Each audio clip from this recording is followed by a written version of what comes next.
Good day to you all. How are you today? I hope you are all doing well. Let's thank God for this fantastic day. மரத்தடி நிழலில் ஆங்கில இலக்கண குறிப்புகள், grammar tips and the shade of the tree. 50 days. ஏன் மரத்தடி நிழலில் என்று யோசிக்கிறீங்களா? Yes, chill என்று நடைமுறை வாழ்வில் இலக்கணத்தை சுமையாக கருதாமல் சுலபமாக பிழையின்றி சரளமாக சட்டென எப்படி பயன்படுத்திடலாம் என்று பார்க்கலாம். உதாரண வாக்கியங்களூடாக ஆங்கில இலக்கண குறிப்புகளை இலகுவில் பயன்படலாம். நாம அனைவரும் 50 நாட்கள் தொடர்ச்சியாக பயிற்சி எடுக்க போகின்றோம். வீடியோ பார்வையிடும் அனைவரும் வாய் விட்டு சொல்லி பயிற்சி எடுத்துக் கொள்ளுங்கள். வீடியோவை ஸ்கிப் பண்ணாம பார்வையிடுங்கள். இதேபோல் பயனுள்ள வீடியோக்களை பார்வையிட இன்னும் சேனலை சப்ஸ்கிரைப் பண்ணாமல் பார்வையிடுகிறீர்களாயின் இப்பவே சப்ஸ்கிரைப் பண்ணிக்கொள்ளுங்கள். அருகே உள்ள பெல் ஐக்கனையும் கிளிக் பண்ணிக்கொள்ளுங்கள். அப்போதான் உடனுக்குடன் நோட்டிபிகேஷன்ஸ் பெற்றுக்கொள்ள முடியும். மற்றவர்களும் பயனடைய லைக் பண்ணிட்டு ஷேர் பண்ணிக்கொள்ளுங்க. Let's start the practice. Day 1. Our habits and routines. எங்களுடைய பழக்க வழக்கங்கள் மற்றும் வழக்கமான செயற்பாடுகள், அதாவது நடைமுறைகள் பற்றி பார்க்கலாம். காலையில் 5 மணிக்கு நித்திரை விட்டு எழுவேன். 5 மணிக்கு நித்திரை விட்டு எழும்பிடுவேன். 5 மணிக்கு எழும்புவேன். எப்படி வேணுமென்றாலும் உங்களுடைய பிரதேசத்துக்கு ஏற்ப உங்கள் வளமையை கூறுவீர்கள். ஆனால் அதன் அர்த்தம் என்ன? இன்றும் 5 மணிக்கு எழுந்துள்ளீர்கள், நேற்றும் 5 மணிக்கு எழுந்துள்ளீர்கள், நேற்று முந்த நாளும் 5 மணிக்கு எழுந்துள்ளீர்கள், ஒரு மாதத்திற்கு முன்பும் 5 மணிக்கு எழுந்துள்ளீர்கள், நாளையும் எழும்புவீர்கள், நாளை மறுநாளும் எழும்புவீர்கள், 2 மாதம் கழித்தாலும் கூட 5 மணிக்குத்தான் எழும்புவீர்கள். உங்களுடைய பழக்க வழக்கம், வழக்கமான செயற்பாடு. அம்மா 6 மணிக்கு 10 நிமிடம் முன்ன பின்ன டீ தயாரிப்பார் அப்படின்னா அது அவருடைய வழக்கமான செயற்பாடு. அப்போ இதற்கு நாம பயன்படுத்துவதுதான் சிம்பிள் பிரசன்ட் டென்ஸ், சாதாரண நிகழ்கால வாக்கியம். பல பேர் நினைக்கிறீர்கள் நிகழ்காலம் என்றால் ஏதோ நாம் செயலை செய்து கொண்டிருக்க வேண்டும் என்று. அப்படி அல்ல. We can use it to express our habits and routines. காலையில் 4:30 மணிக்கு கண் விழிப்பேன். காலையில் 5 மணிக்கு எழும்புவேன், அதாவது நித்திரை விட்டு எழுவேன். இவை இரண்டும் ஒன்றா அல்லது வெவ்வேறானவையா? ஆம், நிச்சயமாக வெவ்வேறானவை. கண் விழித்தல், wake up. wake up. நீங்க பெட்ல இருந்து எல்லாம் சத்தத்துக்கு கண் விழிக்கிறீங்க, அதுதான் என்ன? wake up. அப்போ கட்டிலை விட்டு இறங்கி எழும்புதல், இதைத்தான் நாம் என்ன சொல்வோம்? get up. get up. அப்போ I wake up at 4:30 AM அப்படின்னா 4:30க்கு நீங்க கண் விழிக்கிறீர்கள் என்ற அர்த்தம். I get up at 5 AM. I get up at 5 AM அப்படின்னு சொன்னா 5 AM-க்கு பிறகு உங்களை அந்த கட்டில பார்க்க முடியாது. கட்டில விட்டு நீங்க எழும்பிட்டீங்க. அம்மா காலையில் 5 மணிக்கு நித்திரை விட்டு எழுவா, அது அவங்களோட பழக்கம். ஆங்கிலத்துல அம்மா அப்பா அப்படின்னு சொல்லிட்டு கட்டாயம் அது யாருடைய என்பதை குறிப்பிட்டு காட்ட வேண்டும். My mom, his mom, her mom, Geeta's mom, like that. அப்போ my mom அது ஒருமையா பெண்மையா? Very good. ஒருமை singular. singular. ஆதலால் S form வினைச்சொல் பயன்படுத்த வேண்டும். அப்போ wake up வருமா? wakes up வருமா? Superb. My mom wakes up at 5 AM.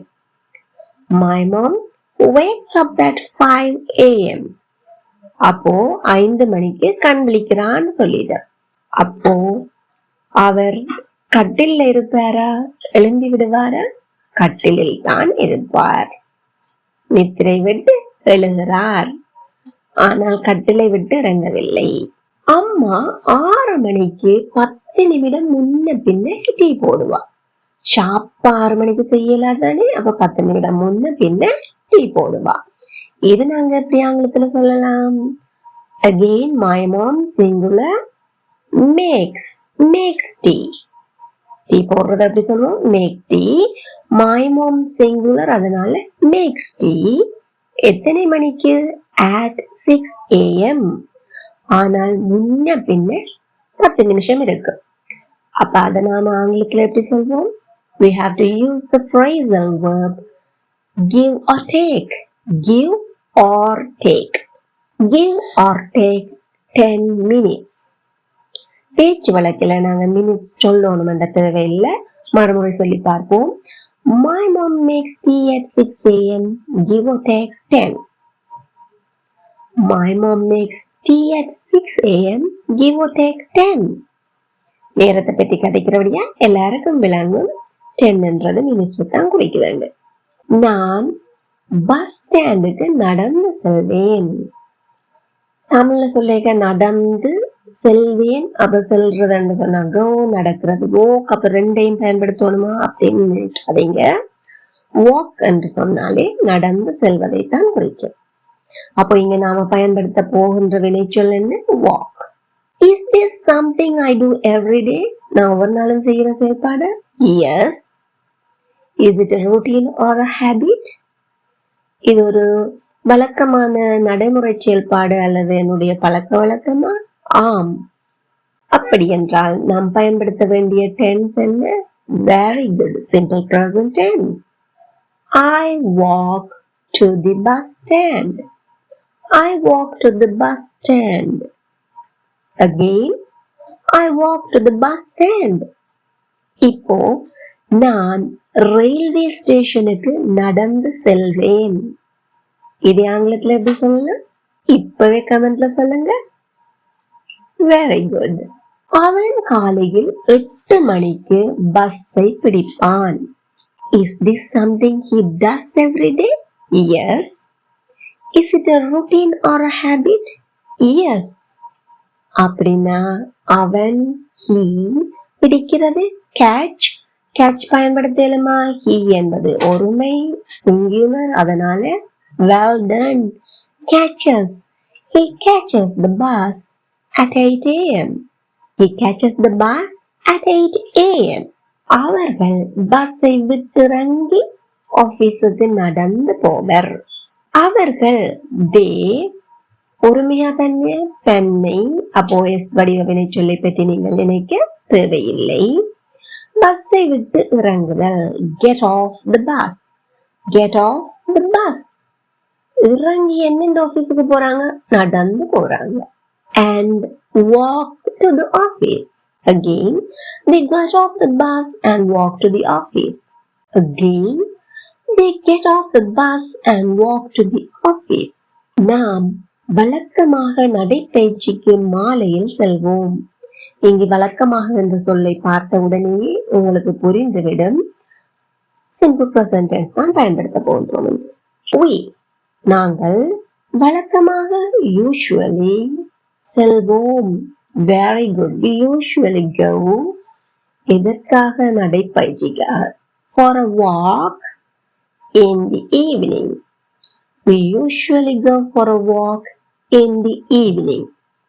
இப்போ அவர்கள் வழக்கமாக நடைப்பயிற்சிக்கு காலையில் செல்வார்கள்.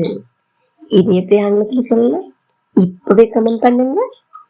well done. இப்ப உங்களுக்கு விளங்கி இருக்கும். நாம் முன்னிலைப்படுத்தி பேசுகின்ற எழுவாய், அந்த காரியத்தை செயலை செய்யும் எழுவாய்.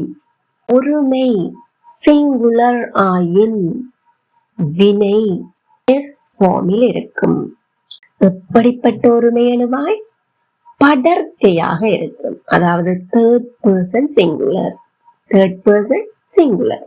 எல்லாருக்குமே தெரியும் பேசுபவர் யார்? நான் அல்லது நாம். நமக்கு முன்னே நிற்பவர், நாம் யாரிடம் பேசுகின்றோமோ அவர். யூ அல்லது நீங்கள் என்பதும் யூவே தான். தேர்ட் பர்சன் என்பது என்ன? அவன், அவர், அவள் அல்லது என்னுடைய நண்பர்கள், சம்திங், ஏதோ ஒன்றை பற்றி நாம் பேசுகின்றோம். அதுதான் என்னவா இருக்கு? Third person. அப்ப தேர்ட் பர்சன் சிங்குலர் ஒருமை எழுவாய்க்கு மாத்திரம்தான் எஸ் வடிவ வினைச்சொல் பயன்படுத்துவோம். மற்ற எல்லா சந்தர்ப்பங்களிலும் இன்ஃபினிட்டிவ் ஃபார்மில் தான் வினைச்சொல்லை பயன்படுத்துவோம். அதனால் தான் ஐ என்பதற்கும் நாம் என்ன பயன்படுத்துகின்றோம்? ஐ என்பது நான் ஒருமைதான், இருந்தாலும் என்ன பயன்படுத்துவோம்? Very good, infinitive form verb அல்லது சிறப்பு வடிவமாக உங்க எல்லாருக்குமே தெரியும் படிக்க am என்கின்ற சிறப்பு வடிவத்தை பெற்றுக்கொள்கிறது. சிம்பிள் பிரசன்ட் டென்ஸ்ல உதவி வினைச்சொற்களாக do, does என்பன மறைந்துள்ளன. வெளிப்படையாக இல்லை, மறைந்துள்ளன. அதாவது sleep அப்படின்னு ஒரு verb எடுக்கிறீங்க, இங்கு மறைந்திருப்பது என்ன? இது ஒரு எஸ் வடிவ வினைச்சொல்லா? இல்லை. ஆகவே do என்பது மறைந்திருக்குது. இன்னொரு உதாரணம் பார்ப்போம். sleeps, sleeps எஸ் வடிவ வினைச்சொல். ஆகவே அங்கு மறைந்திருப்பது என்ன? does. அப்போ அதை எப்படி விரித்து சொல்லலாம்? does sleep அப்படின்னு சொல்லலாம். இப்ப நான் உங்கள்ட்ட ஒரு கேள்வி கேட்கிறேன். ஸ்டடீஸ், ஸ்டடீஸ் இதை விரித்து எழுதுங்கள். அதாவது do study வருமா அல்லது does study வருமா? இப்பவே கமெண்ட்ல சொல்லுங்க. well done, does study. ஏன் நமக்கு இந்த உதவி வினைச்சொற்கள் தேவை? சாதாரணமா சிம்பிளா சொல்லிடலாமே, I sleep, she sleeps. அப்போ ஏன் உதவி வினைச்சொற்கள் தேவை? எதிர்மறை வாக்கியங்களை உருவாக்குவதற்கு மற்றும் வினா வாக்கியங்களை உருவாக்குவதற்கு. எதிர்மறை என்பது உதவி வினைச்சொல் உடன் not என்பதை சேர்த்தால் உருவாக்கப்படுகின்றது. வினா என்பது உதவி வினைச்சொல்லின் இடத்தை முதலாவது சொல்லாக மாற்றுவதன் மூலம் பெறப்படும். இப்போ work என்னும் வினைச்சொல்லை பயன்படுத்தி ஒரு சில வாக்கியங்களை உருவாக்கி பார்ப்போம். நான் கடையில் வேலை செய்கின்றேன். நான் என்பது ஒருமை, ஆனால் அது பேசும் நபரை குறிக்கின்றது. பேசப்படுகின்ற எழுவாயா? இல்லை, பேசும் எழுவாய், பேசும் நபர். ஆதலால் நாம் எஸ் வடிவ வினைச்சொல்லை பற்றி சிந்திக்க வேண்டிய தேவையே இல்லை. ஐ வேலை செய்த, very good work. கடையில், in a shop. I work in a shop. Again, I work in a shop. நான் அலுவலகத்தில் வேலை செய்கிறேன். எப்படி சொல்வோம்? well done, I work in an office. I work in an office. அப்போ அவள் அலுவலகத்தில் வேலை செய்கிறாள். ஐக்கு பதிலா she போட்டா சரியா? இல்ல. ஏன்? she என்பது தேர்ட் பர்சன் சிங்குலர், பேசப்படுகின்ற எழுவாய், அத்தோடு ஒருமை எழுவாய். ஆதலால் சிங்குலர் என்ற வழியா என்ன பயன்படுத்த வேண்டும்? well done s form வினைச்சொல். she works in an office. she works in an office. I work in an office, but she works in an office. மேலும் உதாரணங்கள் பார்ப்போம். என் நண்பர்களில் ஒருவர் சூப்பர் மார்க்கெட்டில் வேலை செய்கிறார். என் நண்பர்களில் ஒருவர், one of my friend, சரியா? one of my friends, சரியா? superb, one of my friends. ஏன்? ஒருவர் one, என் நண்பர்களில், அப்போ of my friends. நன்கு கவனித்துக் கொள்ளுங்கள், one of my friends. அப்போ இங்க friends வந்துட்டு தானே தன்மை அப்படின்னு நினைப்பீங்களா? இல்லவே இல்லை. ஏன்? நண்பர்களில் ஒருவர், ஒருவரை பற்றி தான் கலைக்கின்றோம். நாம் இது எழுவாய் 3 வகையா என்னும் தலைப்பில் தனி வீடியோவாகவே பார்த்திருக்கின்றோம். லிங்க் மேல் கார்டிலும் வருகின்றது, டிஸ்கிரிப்ஷன்லும் இருக்குது. வடிவாக பார்த்து படித்துக் கொள்ளுங்கள். அப்போ one of my friends is a singular subject. ஆதலால் well done is வடிவ வினைச்சொல் வரும். One of my friends works in a supermarket. One of my friends works in a supermarket. அப்படின்னா some of my friends நண்பர்களில் சிலர் அப்படின்னு சொல்லுவோம். அப்போ என்ன வரும்? works வருமா? வருமா? well done. Some of my friends work in a supermarket. அப்படின்னா என்ன? என் நண்பர்களில் சிலர் சூப்பர் மார்க்கெட்டில் வேலை செய்கின்றனர். என்னுடைய அம்மா பாடசாலையில் பணிபுரிகிறார். இது எப்படி சொல்லலாம்? என்னுடைய அம்மா, பேச்சு வழக்குல நாங்க மதர் அப்படின்னு சொல்ல தேவையில்ல, மை மாம் வேலை செய்கிறார் என்பது பயன்படுத்த வேண்டும். மை மாம் என்பது ஒருமை எழுவாய், தேர்ட் பர்சன். அதெல்லாம் very good. My mother works in a school. My mother works in a school. அவனுடைய சகோதரர்கள் பேங்கில் வேலை செய்கின்றனர். அவனுடைய ஒருமை, சகோதரர்கள் தன்மை. அப்ப நான் இதை ஒருமை எழுவாயாக எடுப்பதா தன்மை எழுவாயாக எடுப்பதா அப்படி குழப்பம் இருக்கா? இருக்கவே தேவையில்லை. ஏன்? அவனுடைய சகோதரர்கள், his siblings. யாரை பற்றி பேசுகின்றோம்? சகோதரர்களை பற்றி. ஆதலால் அது நிச்சயமாக தன்மை எழுவார். அப்போ work வருமா? works வருமா? well done, work. His siblings work in a bank. மறுபடியும் சொல்லி பார்க்கிறீர்களா? His siblings work in a bank.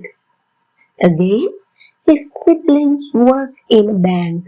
அநேக மக்கள் கிழமையில் 5 நாட்கள் வேலை செய்கின்றனர். அநேக மக்கள், most people. இது தன்மையானது. very good, தன்மை. அவங்களுக்கு அந்த வடிவம் என்ற எண்ணமே வர தேவையில்லை. ஏன்? தேர்ட் பர்சன் சிங்குலருக்கு மட்டும்தான் எஸ் வடிவ வினைச்சொல்.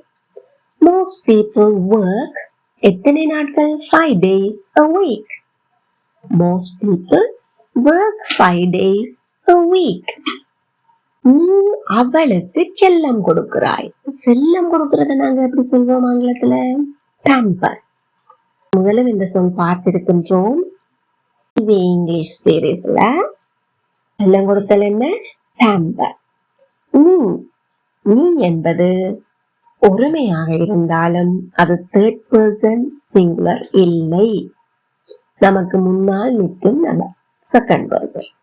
ஆதலால் எங்களுக்கு எஸ் வடிவ வினைச்சொல்லை பற்றி அக்கறையே இல்லை. யூ pamper யாரை? அவளை. அவளுக்கு you pamper her. You pamper her. இப்போ நாம் இந்த வாக்கியத்தை எதிர்மறை வாக்கியமாகவோ வினா வாக்கியமாகவோ மாற்றுவதற்கு நமக்கு இங்கு ஒரு உதவி வினைச்சொல் தேவை. அப்போ இங்கு மறைந்திருக்கும் உதவி வினைச்சொல் எது என்பதை பிரித்து எழுத வேண்டும். பிரித்து சிந்தித்து பார்க்க வேண்டும். அப்போ இங்கு வினைச்சொல் என்ன? well done, pamper. எஸ் வடிவத்தில் இருக்கிறதா? இல்ல இன்ஃபினிட்டிவ் ஃபார்ம் V1ல இருக்கா? well done, V1. அப்போ do வருமா? does வருமா? marvelous, do. pamper, do pamper. do pamper. அப்போ இதை வினாவாக்க போகின்றோம். நீ அவளுக்கு செல்லம் கொடுக்கிறாயா? இந்த டூவின் இடத்தை மாத்த போறோம். do you pamper her? do you pamper her? எங்களோட மறுமுறை சேர்ந்து கேட்டு பாருங்க. do you pamper her? இப்போ நாம் இதை எதிர்மறை வாக்கியமாக சொல்ல போகின்றோம். நீ அவளுக்கு செல்லம் கொடுக்கிறாய் இல்லை. அப்போ எதிர்மறையாக்கில் என்ன செய்ய வேண்டும்? ஹெல்பிங் வெர்புக்கு பின்னாடி not ஒன்று போட்டா அவ்வளவு. எப்படி சொல்வோம்? very good, you do not pamper her. you do not pamper her. இப்போ எதிர்மறை வினா வாக்கியமாக எப்படி கேட்கலாம்? as usual வழக்கம் போல அந்த ஹெல்பிங் வெர்பை மாத்திரம் தான் முதலாவது இடம் மாற்றணும். அப்ப நொட்டும் சேர்ந்து முன்னுக்கு போகாது. நொட்டு சுக்கிற இடத்துலயே தான் இருக்கு. அப்ப கேள்வி எப்படி இருக்கும்? Do you not pamper her? Do you not pamper her? நாம் பேச்சு வழக்கு ஆங்கிலத்தில் இந்த do not என்பதை எப்படி சொல்வோம்? Don't என்ற சுருக்க வடிவம் பாவிப்போம். அப்படியே அந்த don't முன்னால தூக்கி போட்டு don't you pamper her அப்படின்னு கேட்கலாம். அது எப்போ சரி? பேச்சு வழக்கில்.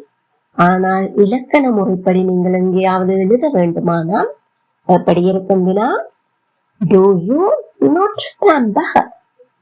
என் இலக்கண விதிமுறை என்ன? ஹெல்பிங் வெர்புக்கு பின்னால நோட் வந்தா எதிர்மறை வாக்கியம், ஹெல்பிங் வெர்பை தூக்கி முதலாவது சொல்லாக போட்டால் வினா வாக்கியம். இன்னும் ஒரு உதாரணம் பார்ப்போம். உன் அம்மா உனக்கு செல்லம் கொடுக்கிறார். உன் அம்மா, your mom, your mom. இது ஒருமையா தன்மையா? Very good, third person singular, singular. Well done, you got it. Singular என்று சொன்ன வினை சொல்லும் எப்படி இருக்கும்? வடிவத்துல your mom pampers you, your mom pampers you. அப்போ இந்த pampers என்பதற்கு உதவி வினைச்சொல் என்ன அங்கே ஒளிந்திருக்கிறது என்பதை கண்டுபிடித்தால் மாத்திரமே நம்மால் எதிர்மறை வாக்கியத்தையோ வினா வாக்கியங்களையோ உருவாக்கக்கூடியதாக இருக்கும். அப்போ pampers என்பதை எவ்வாறு நாம் பிரித்தெழுதலாம்? Well done, does pamper, does pamper. does போட்டு pampers அங்கேயும் எஸ் போடலாமா? இல்லவே இல்லை. அந்த எஸ் தான் நாங்க does விரிச்சு எழுதினாங்க. எதிர்மறை வாக்கியம் சொல்லி பார்ப்போமா? உன் அம்மா உனக்கு செல்லம் கொடுக்கிறார். இல்லை. எப்படி சொல்வோம்? Very good, your mom does not pamper you. Your mom does not pamper you. மறுபடியும் சொல்லி பாருங்க. Very good, your mom does not pamper you. அப்போ வினா வாக்கியமாக்கில் என்ன செய்வீங்க? அந்த does தூக்கி முன்னால போடணும். Does your mom pamper you? Does your mom pamper you? Again, does your mom pamper you?